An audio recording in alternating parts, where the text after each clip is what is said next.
Jason Nichols is a Democrat political analyst joining us here, and Kate Monroe is a California congressional candidate, a Republican. So we'll have both views here. Kate, I'll start with you. More bad news for President Biden and the White House. Re-election efforts here, at least from this new polling from the Wall Street Journal. Biden trailing Trump in 6 of 7 swing states. These are known to make a major difference, obviously, in the general election. Talk to us about this, Kate, how serious the White House should take these. Jill Biden, the First Lady, seemingly brushing these polls off in a recent interview. Well, if the polls aren't in their favor, they always brush them off, right? Oh, they didn't interview the right people, the right mix-it, the right demographics. They're always going to say that. How could they not be concerned? The whole of the American population is flat sick of the open border, of the crushing inflation, of all the crime and the terrorists and the drugs and the sex trafficking pouring over our border. They should be very concerned. This is good news for us, though, because Trump this early having this kind of lead in the swing states is great news for the American people. But the White House, of course, should be concerned. Well, Donald Trump wants to sort of preview what ultimately could be the general election matchup on the debate stage. He was appearing to taunt President Biden with an empty debate lectern at a recent Wisconsin rally. In case you missed it, here's that moment. You can see we have an empty podium right here to my right. You know what that is? That's for Joe Biden. I'm trying to get him to debate. I'm calling on Crooked Joe to debate anytime, any place. We'll do it anywhere you want, Joe, so that we can discuss in a friendly manner the real problems of our country, of which there are many. Hey, you take those recent polls into consideration. Jason, would President Biden be interested in something like this, perhaps trying to reach out an audience of future voters? So one of the things that we know about debates is they generally don't sway voters, but they are entertaining. And I think we saw in 2020 when there was supposed to be a debate in October and Donald Trump refused to debate Joe Biden.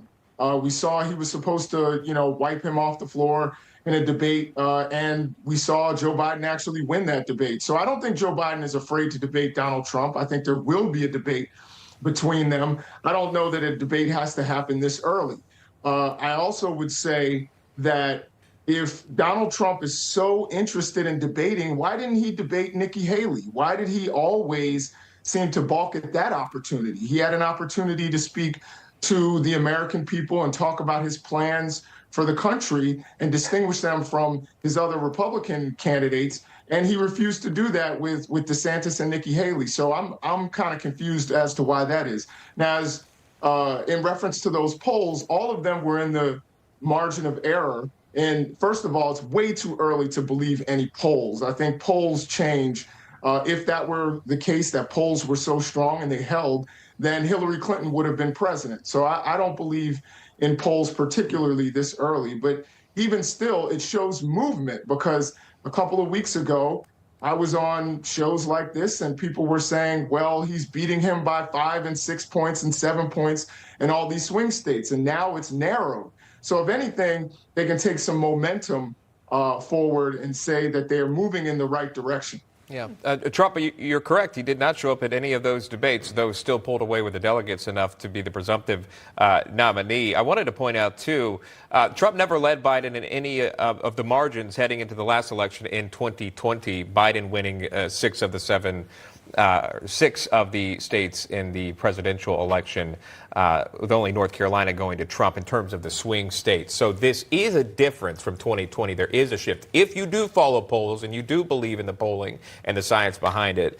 Kate, I'll close with you on this one here. A lot of people wanting to look at this debate or a potential debate between the current president, the incumbent, the former president, not only on the essentials like border policy, crime, et cetera, but they want to see the mental acuity of both of these men go head to head as well. Can they both stand up there for hours at a time and to discuss various topics? Kate.